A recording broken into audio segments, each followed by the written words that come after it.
The voicemail came at 9:47 p.m.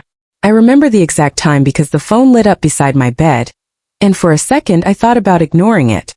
It had been a long day, meetings, errands, noise. I just wanted silence.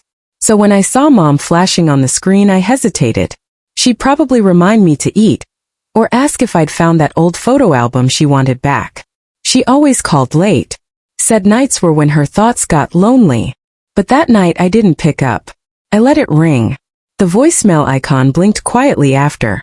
I thought I'll listen tomorrow. Only tomorrow never came the way I expected. By morning she was gone. A heart attack, they said. Peaceful. In her sleep. When my brother called, I remember staring at the sunlight spilling through the curtains, trying to understand how it could still look the same. How morning could still happen when she wasn't in it. For hours I didn't check my phone.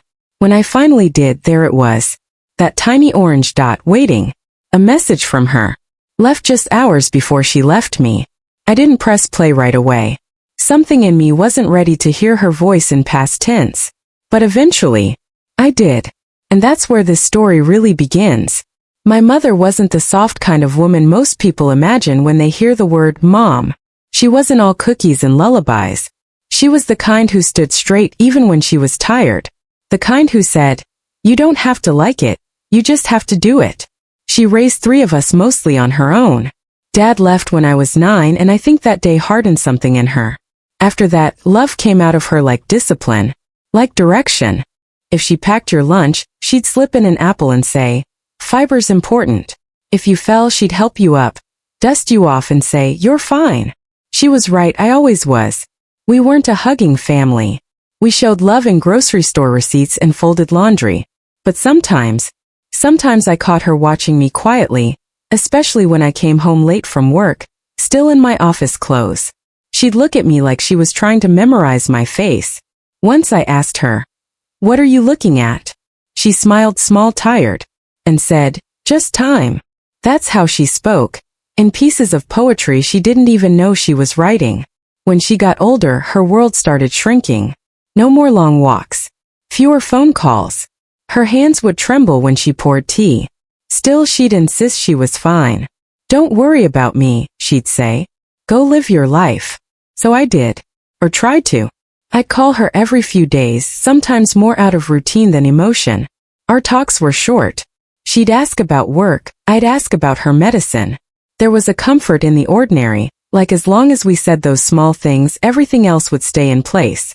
But behind her calm voice, I think she knew time was slipping away. She once told me, "When people get older, they don't want gifts. They just want to not be forgotten." I didn't understand that then. Now it echoes. The week before she passed, we had a small argument. Nothing loud. Just one of those tiny cracks that don't seem like much until they spread. She'd asked me to visit that weekend. I told her I couldn't, that I was behind on work, that I'd come next week. She got quiet. Then she said, "Next week isn't promised, you know." I sighed. "Mom, don't start that. You're fine."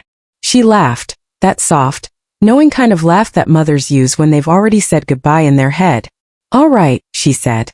"Next week then." I didn't think much about it after. I told myself she was being dramatic. That night I scrolled through emails, half listening to the hum of the city outside my window. If I'm honest, I knew she was lonely. But I was tired. And sometimes tired wins. When the phone rang at 9:47, I looked at it. And I chose silence. I didn't know silence could echo that loud later. After she passed, I went to her house. It smelled the same, lavender detergent and old wood. Her shoes were still by the door. Her glasses by the chair. The tea kettle was half full on the stove. It felt like she just stepped out for a moment. Grief is strange. It doesn't hit you like a wave. It drips slow, steady through everything you do. I'd catch myself reaching for my phone to text her, to tell her something small, then stop halfway. Like my fingers hadn't caught up to reality.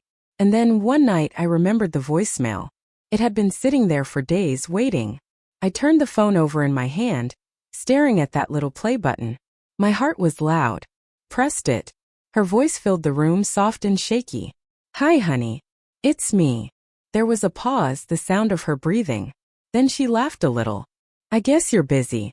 I didn't want to bother you." She cleared her throat. I just wanted to hear your voice. The house feels too quiet tonight. Another pause. You could hear the hum of her clock in the background, the same one that used to hang in our kitchen growing up. I was looking at that picture of you in your blue dress, she said. The one from graduation. You looked so happy that day. I hope you still smile like that sometimes. She exhaled long and soft. I was going through my drawers, found that little note you wrote me in high school. You said, "Thanks for believing in me even when I didn't." You remember that? I didn't, but I could hear the smile in her voice when she said it. I just wanted you to know. I still believe in you. She laughed again, quieter this time. Even when you forget to call. Then her tone changed just slightly. Lower. Slower. Like she knew something I didn't. I'm proud of you, you know? I don't say it enough. You turned out kind. I worried I was too hard on you. But you found your own way. A faint rustle, maybe her adjusting in her chair. I'll let you go, she said softly. It's late. I just wanted to hear you one more time. Then a pause. And then, I love you, sweetheart. Always. The voicemail ended.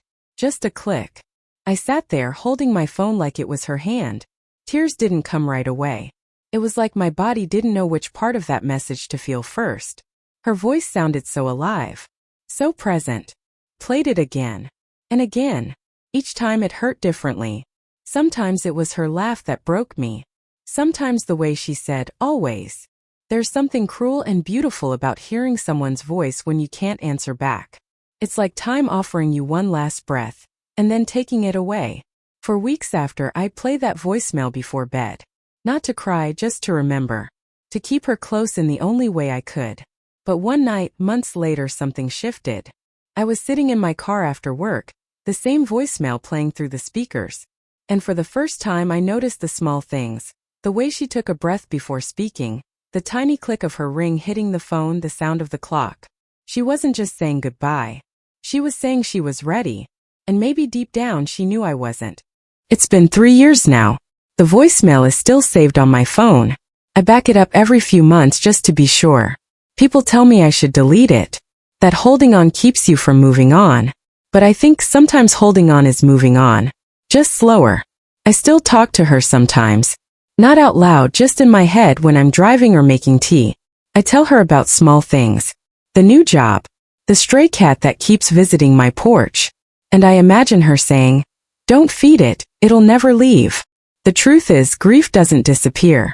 It just changes shape. First it's heavy. Then it becomes a shadow. And eventually it becomes a memory that doesn't hurt. It hums. When I think of her now, I don't just remember the day she died. I remember mornings with coffee steam between us. I remember her singing quietly while folding laundry. I remember her strength, the kind that built me. And sometimes late at night I still press play. The phone hums, her voice fills the room. "Hi, honey. It's me." And I smile. Because for a few seconds she's still here. Maybe love doesn't end. Maybe it just finds a new language, one we learn slowly in the quiet. I used to regret not answering that call. But now I understand. She didn't need me to pick up. She just needed me to listen. And I finally did. Sometimes the last thing someone says isn't a goodbye. It's a reminder that love outlives the sound of their voice. So if you still have a message saved, a voice you can't delete, keep it. Let it speak when the world gets too quiet. Because one day that sound will remind you that love was real. And it still is. The people we lose don't disappear. They just step into the silence and wait for us to listen.